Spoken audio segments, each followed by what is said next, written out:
Bruno Fernandes to stay at Manchester United. Bruno Fernandes to sign a new contract at Manchester United. All of the news on that, alongside more reports of Mason Mount heading to the exit door. Does Mason Mount leaving? And talk of Bruno Fernandes sitting down with Manchester United, as Graham Bailey has explained in his piece online recently this afternoon. Does that prove that Manchester United are looking now to build around Bruno Fernandes? Who comes in of the same quality around Bruno Fernandes? We're talking midfielders. Could Bruno and Bruno be partnering up? That news that is starting to do the rounds around Bruno Fernandes from Newcastle. I'll talk about that. I'll talk about where that source has come from, as well as all of the other Manchester United transfer news as well. Big things are happening this summer for Manchester United. The big question in today's show is it all revolving around Bruno Fernandes? Is he the one? He is in the team of the week literally every single week. He's just passed 100 assists.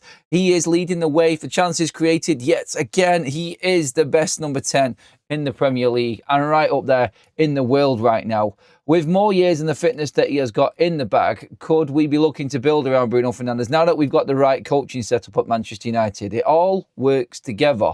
Bruno's happy with Carrick. We're getting better performances out of Bruno. We're getting more disciplined performances out of Bruno Fernandes. Do United look to him to be the one, the leader of the pack again, rather than, like we were talking about 2 months ago, letting go of Bruno and using that money to replace him?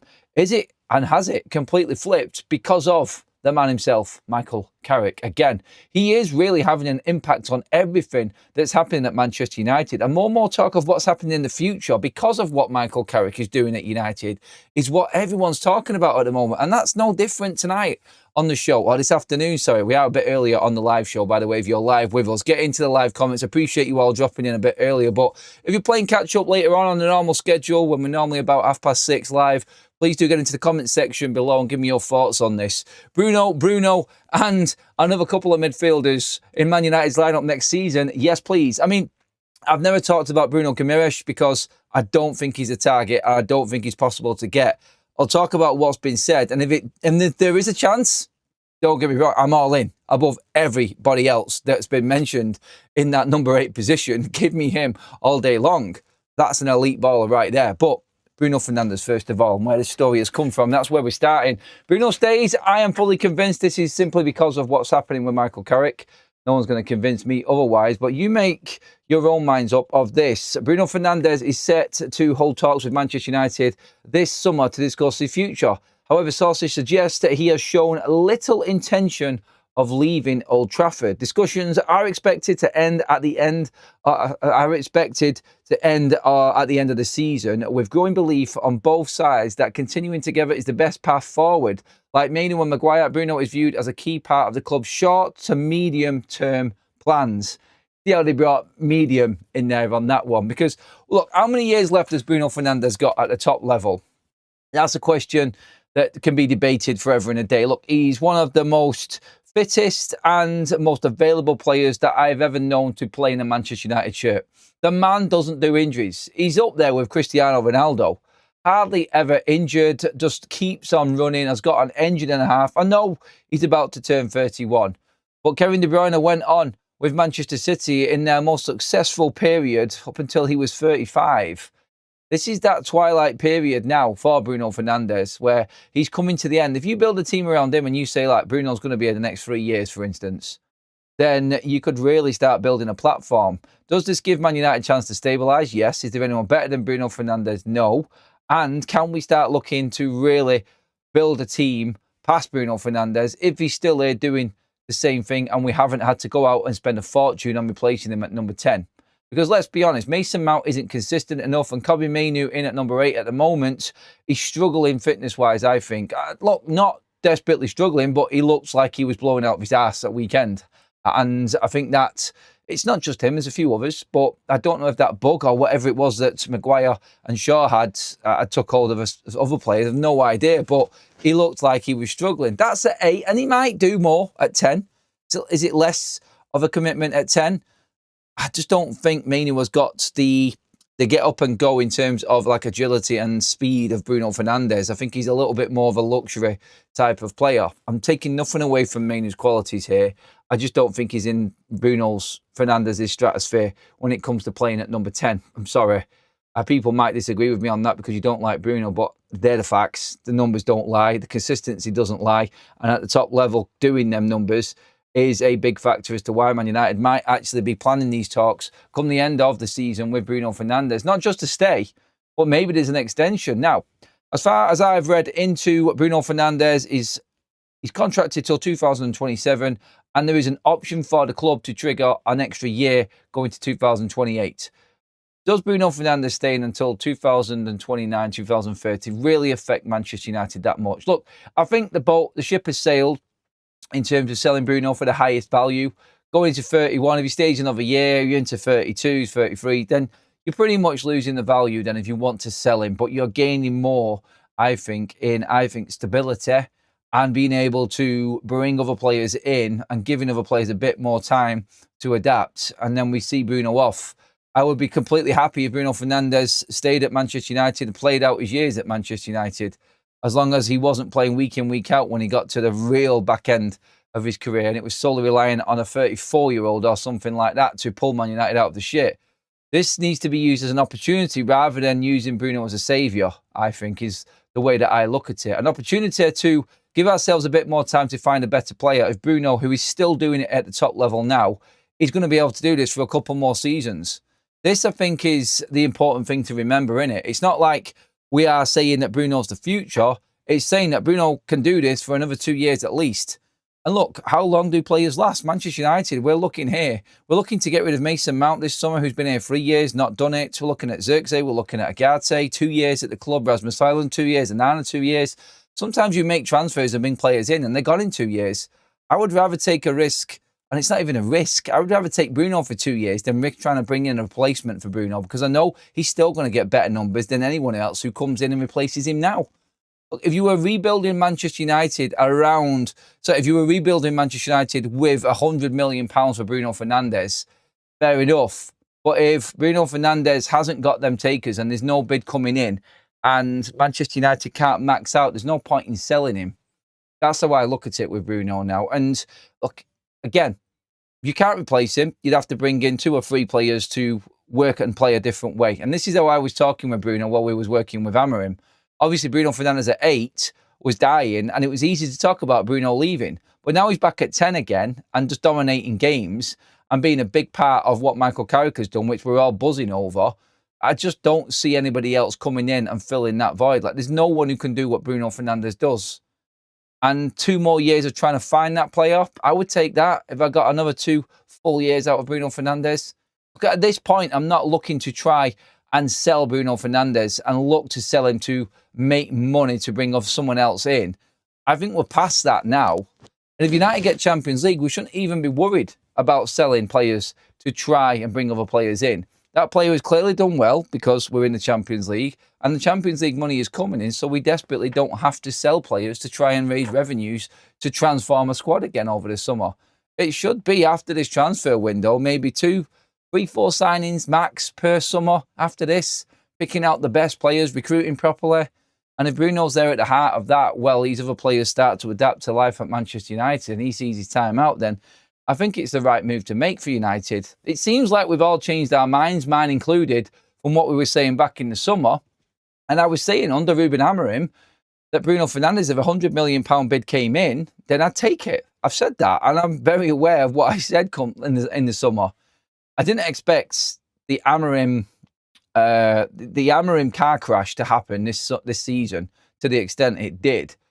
But then just a reminder of what damage Ruben was doing by playing Bruno at 8, not playing Kobbie Mainoo, trying to squeeze Manuel Ugarte in, playing wing-backs, playing full-backs as wing-backs out of position, and playing the double 10s, which wasn't working either. Like, the damage that he was doing with the players that we had, I think we all got carried away with trying to fit Ruben Amorim into what he wanted to do and try and back him to that extent, when really we had Bruno Fernandes, our best player over the last 5 years, out of position and not being able to perform at the highest level. Now he's in at 10, in the right system, I feel, and formation for United.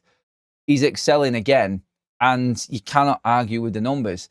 I think Bruno staying is the best thing for Manchester United, under Carrick anyway. And now we can start building a team that's going to work around him and eventually replace him, I think, as well.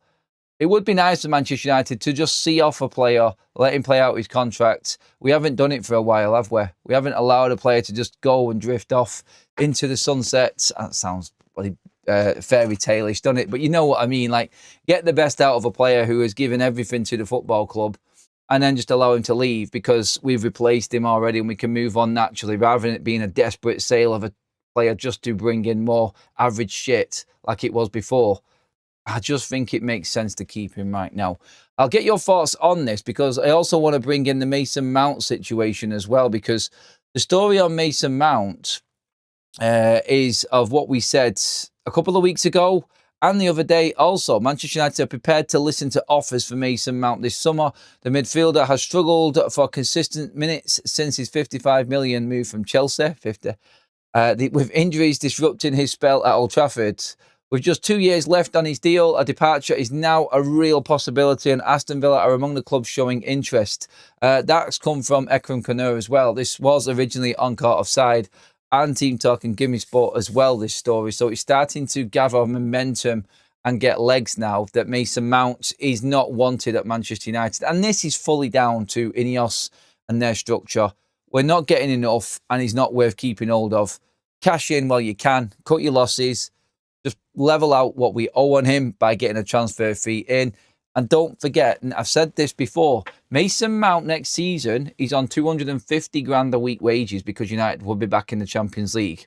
Going off the way we're playing and hopefully being back in that competition, that's what Mason Mount will be on. He will be in the top 20 highest earners in the Premier League next season, and he's not a starter for Manchester United. Ineos will not allow this to happen. Not in a million years. He will be joining the big earning players to leave Manchester United, like Casemiro, Marcus Rashford and Jadon Sancho. They're out of the door. Man United have a new structure and a new wage structure in place now, and this is important to remember going into these next few transfer windows in what we bring in. Players that are elite level and United being in the Champions League will change the way that Manchester United's wage structure works, and we might pay more money for certain players and pay more wages.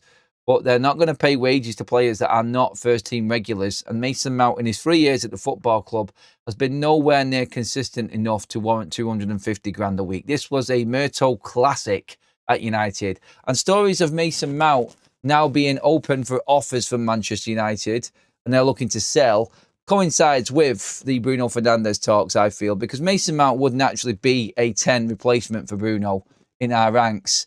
And the club are making a call here. And I think the noises coming out are of Bruno Fernandes now happy at United. United happy with Bruno. Save that money instead of trying to buy a player for 10. Keep Bruno, get rid of Mount and reinforce that midfield. That's what you need to do. Because Mount is just, he is not consistent enough to convince Man United to keep him in case Bruno actually goes down. I would rather see Kobbie Mainoo at 10 and be the replacement for Bruno and bring in midfielders. I'm not saying that's going to force Kobbie out next season. I think he still will get game time because we've got so many games. It's not going to be the Ruben Amorim scenario again. It will be interesting to see what happens with Mainoo when we go out and buy midfielders, because you're not dropping Bruno Fernandes. And again, the last few games have shown Kobbie Mainoo has really struggled for consistency. He's been okay, but I think he would perform. I think he would perform better in at 10. I would like to see him there.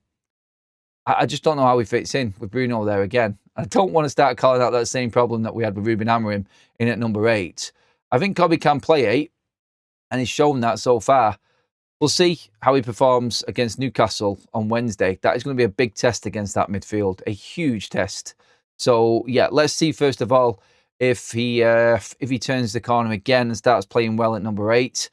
I still don't think that's going to stop Man United going for another midfielder. And that's the story we're going to go into next on the show as well. But first of all, I want some of your comments. Let's get in there and let's get talking, everybody. Again, thank you, live chats, for being in on the earlier show today. I usually go at 6:30, as you all know. But I'm out for a birthday meal tonight, so I can't do the normal show. So getting to you early and trying to get in as much as I possibly can. Don't forget, everybody, as well, the predictions game is up. I'll come to that later on in the show again. But the predictions are out live now for the Newcastle game. Get yours in before kickoff, 8:15 on Wednesday evening, everyone. Right. Actually, if Bruno stays another 2-3 seasons, maybe we won't have to buy a number 10. It's JJ Gabriel. Is JJ Gabriel a number 10? He plays wide and he sort of floats in between two. He floats across the front three, basically, in a 4-3-3 formation for Manchester United's under-18s at the moment. So, versatile. Could do. Could do. I think he has got the capabilities. You never know. You never know. Let's see. First says Stella is the perfect replacement for Mount. Different positions completely. Stella is a 6, Mount's a 10. So, no, he's not the perfect replacement. He is a good replacement for Casemiro. There's lots of stories going around about Manchester United's pecking order in terms of 5 elite midfielders. You have the Tenalis and Bruno Fernandes as your top picks. Then you're going down into Elliot Anderson and Adam Wharton. And then the lower end of like the João Gomez. That's the story around the Casemiro replacement. Man United are prepared to spend big, is all you're going to hear about Casemiro's replacement. There isn't a replacement for Bruno, and I think Manchester United already have ample 10s as options other than Mason Mount. I do think that you could obviously play Cunha there if you wanted as well, worst case, and bring in a winger. It might be better doing it that way. Menu is going back to the bench next season, says Carl. Let's see what else we've got in here. If we are in the Champions League, we need lots of players and must understand it will be rotation. Then players will have to understand that. You're dead right about that story. It is going to be a difficult season next season if we haven't got the numbers. It's going to be a difficult season if we've got the numbers. So let's not kid ourselves. Being in the Champions League is great, but it can have an effect on what happens to your season. Look at Newcastle. Look at, for instance, Nottingham Forest. Trying to compete with a minimal squad in Europe and the Premier League is not doable. Newcastle have proved this season on season. Every single time they get into Europe, their Premier League form just drops off a cliff. And the fact that they are, like I said earlier on this morning, 15 points behind United now tells you exactly how difficult it's been for them and managing it with the squad that they've got. You have to buy the right players at the right quality, and you have to get it right regarding the impact that that player can make. And that does bring in the availability factor as well. Let's see what else we've got in here as well. Graham's not happy. He says, fantastic. Give JJ Gabriel number 7 shirt. Put a moving target on a player before he's a man. Remember, Fazdi Garnacho gets it in two years ago. To be honest, I don't think anyone's saying that, Graham. You're the only one who said that, mate. So we're not saying that JJ Gabriel's the saviour. And I don't think anyone is saying that JJ is going to replace Bruno Fernandes. I think we're just saying in a few years, you might have a quality player on your hand. I think the big point here is Bruno has definitely got another 2 years in him at Manchester United. I think everyone can agree with that. And what happens past then? I think Manchester United will invest and they will be given time to invest in that area. Look, the priority right now is midfield. So if you don't have to think about 10 or the attacking third that much this summer and just concentrate on one area, it makes the summer transfer window easier. It makes it easier for Manchester United to go out and concentrate on set targets. Having to deal with a Bruno replacement in the same window is complicated because you do need to replace him if you sell him. And that's on top of what we've got to do with Casemiro. And like we said before, getting rid of another experienced player in the same window isn't what Man United want to do. I don't think there's anyone at this football club that wants Bruno Fernandes to leave right now. They know exactly what they're up against. They know that Manchester United can't afford to lose 2 senior players in one window. It's why we're talking about Harry Maguire getting a new deal as well. And if he's happy with that cut price offer that's on the table, then we are going to see Harry Maguire stay at Manchester United. Having Harry and Bruno Fernandes still there after losing Casemiro, I think is how the club are looking at this. And I think they see it as a massively important part of the window, because it means that you're not desperately looking for a centre-back. It means you're not desperately looking for a 10. Get your midfielders in, and then once they're done and sorted, you can start looking around the rest of the window at other targets that you have got on your list that aren't the priority for what's necessary at the football club. Agate's going. Carrick's made it clear. Casemiro's gone. That's already done. All you've got is Kobbie Mainoo. I'm sorry, the focus has to be on that midfield. Getting Maguire done, get Mainu started with his contract, get Bruno done, get that all out the way, get the simple things done and wrapped up and concentrate on what is going on. On top of that, get the manager appointed. And then, like the club has said, and we were talking about this the other day with Sir Jim Radcliffe's message about getting this done before the World Cup starts regarding getting a new head coach in, this is just Manchester United preparing for a very busy summer when there's a World Cup going on. And full focus needs to be on recruitment this summer and investment. So I feel like that's how this is sounding to me when these stories coming out anyway. Why do we want to keep 2 failed captains year after year? In another way of looking at it, I'd be selling Maguire for sure. Bruno, okay, I get why people want him to stay. The problem is, Cal, you can't sell Maguire because it's on a free transfer. You're not getting any money for him. And like I just said, your priority is midfield. So if you have to then go out and spend money on replacing an experienced centre-back, that's going to cost a lot. Where you need to spend that money on the midfield. Maybe next summer, the summer after, the 2027 window, you might be able to concentrate a little bit more on centre-back, on the number 10s, or the attacking side of things again, because this summer you've got your midfield sorted. Look, it's not keeping all the failed captains. You can look at it and you could highlight it that way if you wanted. But I'm sorry, Harry Maguire has been good the last 2 seasons for Manchester United. Yes, performances overall and the numbers, and they have contributed to bad seasons. Individually, I could see how Harry Maguire could benefit the team going forward, rather than the other players that haven't. And in them failing seasons, the likes of Rasmus, Onana, Garnacho, Antony, Rashford, Sancho, all of these players, Agate, you could add to that as well. They're the ones that are contributing to the downfall more. I think some players have been made scapegoats. Look, I was with everyone else having a go at Harry Maguire a few years ago. Didn't think he was going to make it. Didn't think he was good enough. Couldn't turn a corner. Couldn't really buy a decent game, could he? It was horrible. But to come through that and be where he is now, I think he's shown the character that's necessary for Manchester United. And if we don't have to find another replacement for a big player this summer, then I'm going for it. And if he's going to cost us less money, you keep him at this point. It's what works now in keeping United in the Champions League. That's what I think is important. And if you do sustain Champions League football, then I think you can build a better squad because you're going to attract the better players and you're going to have the money to bring the better players in. I think that is anyway. Oh, someone said it in the chat. Sorry, Graham. Thanks for pointing that out, buddy. Thought that was a bit strange for you, mate, to go in on that one. Yeah, but yeah, whoever said to give Gabriel the 7 shirt, no. If that was said, then please don't. Please don't. Let's not big our players up too much. They deserve the hype and they deserve their opportunities when they come around. When they come around, they take them. They prove to us that they're good enough, and then we start to laud them up. Then they start the big contracts and the big shirts. I want to talk about this Bruno Guimaraes story. By the way, everyone, would you take Bruno Guimaraes as an option for Manchester United?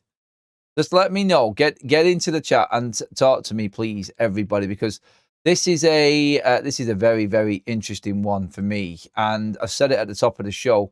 I would not entertain Bruno Guimaraes because I had I didn't think there was any chance whatsoever that Bruno Guimaraes would even contemplate moving to Manchester United. Now, let me just bring up the details on Bruno Guimaraes now in terms of where he's at. Apparently, there is an update on Bruno coming this afternoon. It might actually come in the next 5 minutes regarding Bruno. Now, look, he's older, and that's the problem, of course. You're not thinking that this guy fits.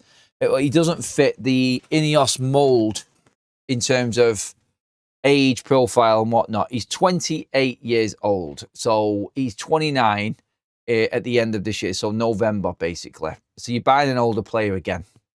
Is it worth it? This guy will give you, another 4 years at the age he is now. You only have to look at Casemiro and what he's doing right now and the influence that he's had. You could say it's another Casemiro signing, spending a lot on a playoff. I get it. I do get it. It depends who comes in alongside him, who comes with him.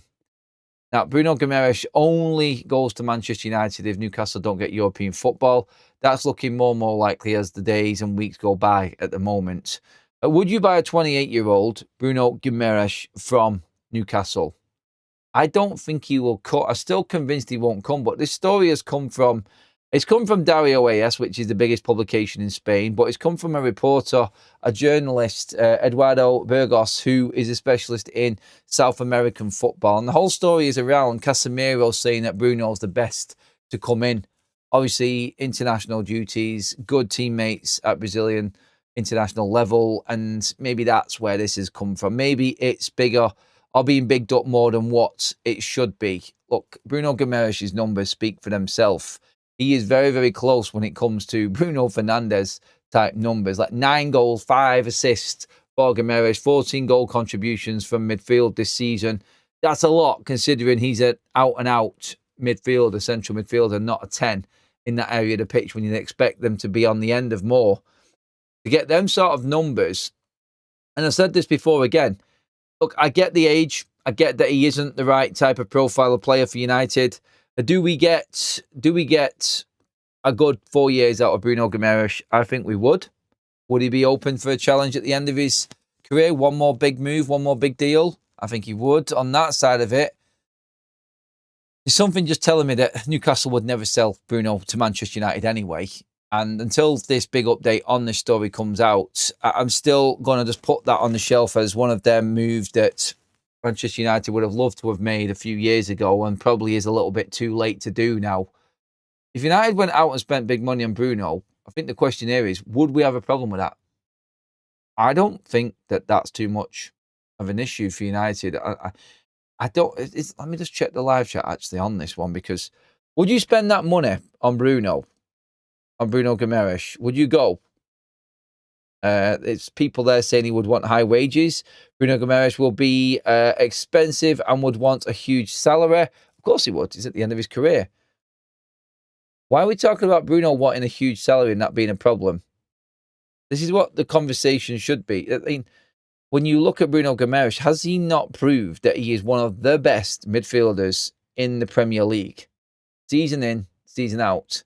Do you not pay more for the quality of player? That's what you do, don't you? The best players demand bigger wages. And if Bruno Fernandes wants over 300 grand a week wages and United have got the money to make this happen, I'm not going to say no to this. I don't think that this is a bad... I don't think this is a bad transfer for Manchester United. If you want to spend, to say, the transfer fee is going to be the one. The wages I haven't got a problem with, because I think he'll earn the wages. The updates that are coming in all of the time at the moment, let me just update you on a few things as they are coming into me right now. I've got an update on Bruno that's just come in now, believe it or not. I knew this was coming.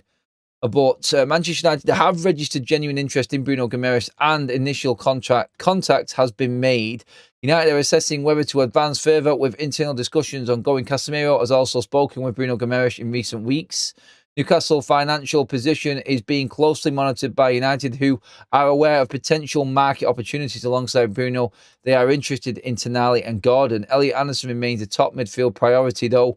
He is currently viewed as the most expensive target on the short list. So that was the update on Bruno. Alongside that, we've just had an update come in on Elliot Anderson as well. Manchester United have initiated a move for Elliot Anderson by reaching out to the representatives of the Forest midfielder to express their intent to secure a summer transfer. While Manchester City remains a competitor, Manchester United is confident in having the advantage due to their early discussions. Qualification for the Champions League is essential to any potential agreement. This is what we have been talking about, and I think it's stating the obvious a little bit here on this one. Newcastle do have financial problems with financial fair play. They don't have as big a revenue as the bigger clubs, and with no Champions League coming, obviously they are going to be struggling. They always have struggled to compete with the bigger clubs when it comes to their revenues and turnovers. The financial fair play rules kicking in the new year, in the new transfer window in July, are that clubs can spend a certain amount of their revenue. So Newcastle clearly had the opportunity to spend a lot because they had Champions League last summer. They got into the Champions League. They're in it now, so they had a chance to spend that money. And, of course, they had the Alexander Isak transfer fee on top of that. That's why they spent more than Manchester United on paper last transfer window. They spent $250 million in the transfer window, and they spent it poorly. And that's why they're in trouble. Because Anthony Gordon's not doing it. Not that he was brought last summer, because he was one of their bigger players that they hope would step up. But Alexander Isak leaving Newcastle has left a gaping hole in the quality that they had in that striker, and they have not replaced him. They tried it with Wissa and Baltameda. Both are failing to hit the mark in the Premier League. And this is why Newcastle are seen as the opportunistic transfer target with a few players. Tonali, Gimenez, Gordon have been spoken about for United and other clubs like Arsenal as well, because Newcastle might have to balance the books. Unfortunately for them, again, Isak proved that players will want to leave and go to bigger clubs. They've tried to replace Isak with, let's be honest, not as quality or bigger name as what he is, and they're struggling for it. I think Newcastle's summer has completely derailed the future plans for that football club. I don't think Eddie Howe will survive. I think they need a complete restructure, and I think the players are all going to start jumping ship. Just my prediction and my thoughts alone, but that's the reason for Man United being linked with Newcastle players. Elliot Anderson, as we know, as I described this morning, is United's top target. Every man under the sun, Romano, Ben Jacobs, anyone, Ornstein, are all saying that Elliot Anderson is Man United's top target. United have already spoken to Elliot Anderson. We know this from back in November. We know it from when Ruben Aaron was speaking to him. That was the whole plan. Obviously, the Ruben side has gone now by the wayside completely, but United's intention still is to go forward and try and make this transfer happen because he fits everything that we need. It's Anderson, it's Tonali, it is Bruno Fernandes, and then you're looking at Watkins, then you're looking at João Gomez types of players. This is going to be the way it goes this summer. All, like I said, stating the obvious, like in both of these updates that we've just had on Bruno and on Elliot Anderson, talking about Champions League football. The only way Man United even compete for every single player that I've just mentioned there is if we get that top 4 spot, top 5, whatever it is that gets Champions League football this season. And I said this morning, and I predicted this, probably manifested it, to be honest. I said, now that Man United have won a game, every time we win a game, just expect the news to come out about potential transfers. They're bringing up the Newcastle ones because we're playing Newcastle on Wednesday. It's as simple as that. But there is realism in Manchester United's situation alongside Newcastle's, and you can put the 2 and 2 together. United want Prem-proven midfielders. We just mentioned 3 there that have been doing it now for a few years, and I think United would invest in them. Anderson's top because of his age. Anderson's top because he, I think, basically fits everything that United want. They want to be the club that's buying the Bruno Fernandes type player at the right time, not later down the line. United hate the fact that they had to get the likes of Casemiro at the end of his career. They want to bring these players through and develop them and make sure that they get the best out of them. And this is where we've fallen down in transfer windows before. But they're your 2 latest updates on Elliot Anderson and both Bruno Fernandes. If I had to choose between the 2, I would go with Elliot Anderson because of the younger profile. 2 very, very good years in the Premier League, proving he has got what it takes. He's now in the England squad, 22. I'm thinking 10 years worth. I'm thinking the amortization. I'm thinking everything here. This fits Manchester United. And Bruno probably is just a bit too much of a stretch. That's how I see it anyway. I just think United would look at that and go, yes, it's a transfer that could have and should have happened a while before. Again, another one of them players that got past Manchester United. I don't think Ineos are going to go for someone of that age. Irish says, Anderson and Fernandes are a young top prospect midfield from Europe. I'd be happy. As in, is that Anderson and Fernandes from West Ham? Because obviously we mentioned West Ham this morning. Matheus Fernandes there, the young 21-year-old midfielder, Portuguese midfielder playing there at West Ham. If they go down, he's going to be sold as well because of the financial problems that West Ham are having. United are looking at every single potential possibility in midfield.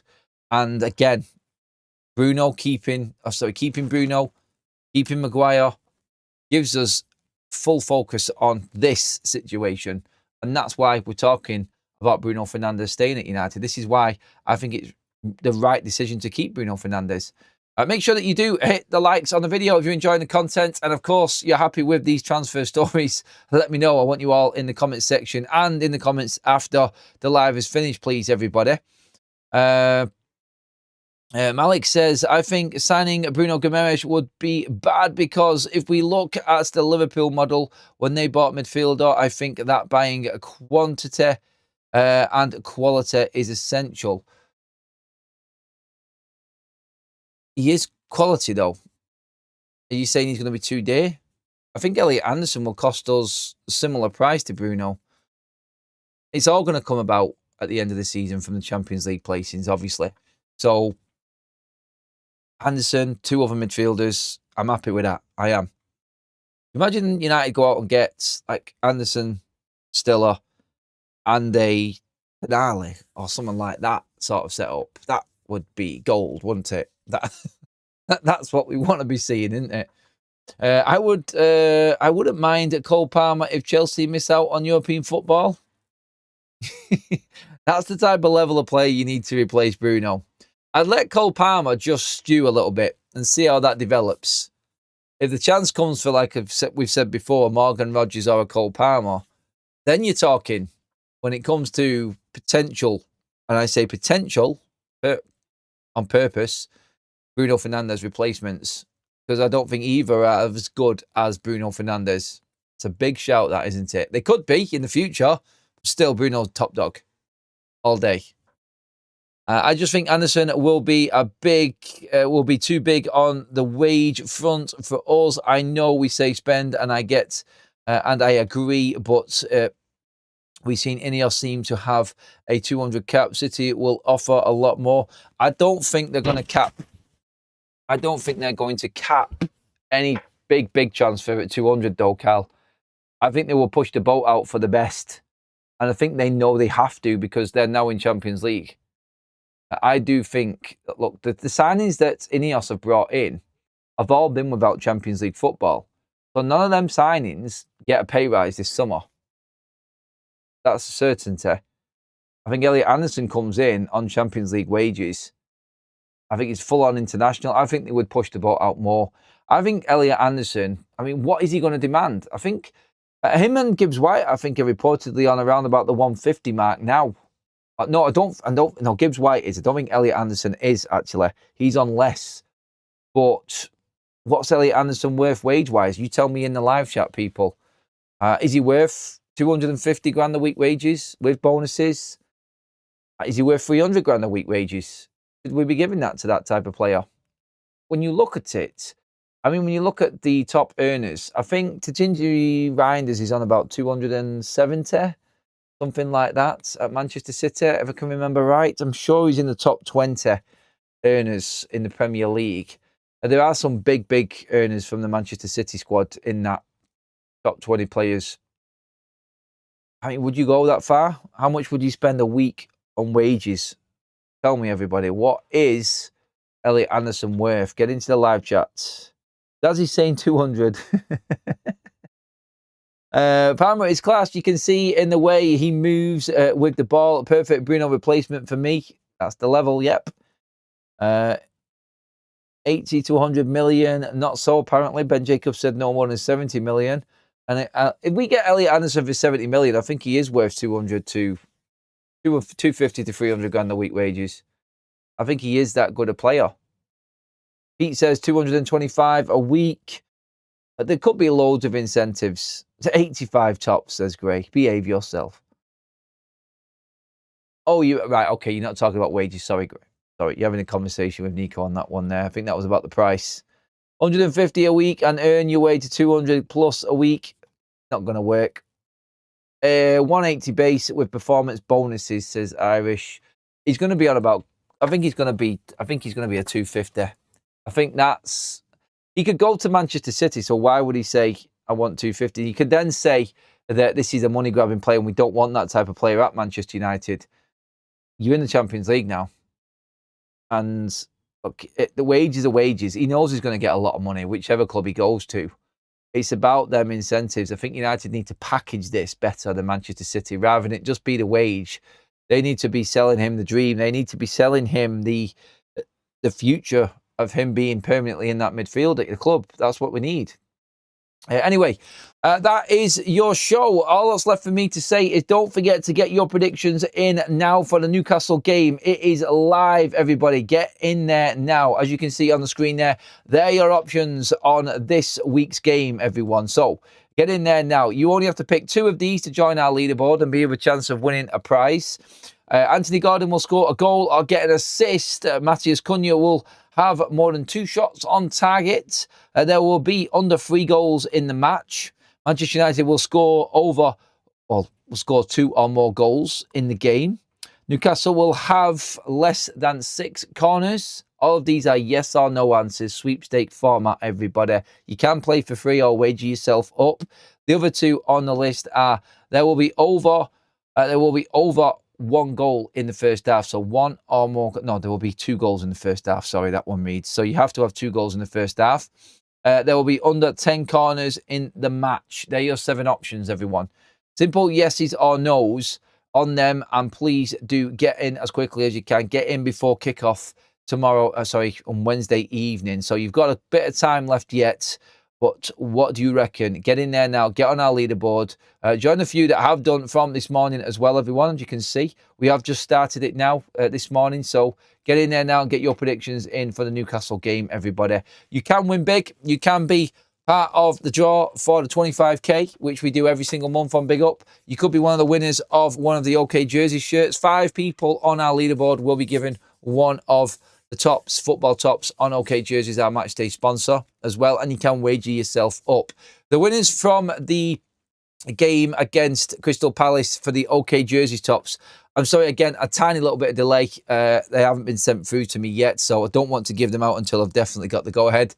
But that will be tomorrow morning. I'm going to announce them winners on that one. So get your predictions in now, everyone. Let me know what you think as well. I am off.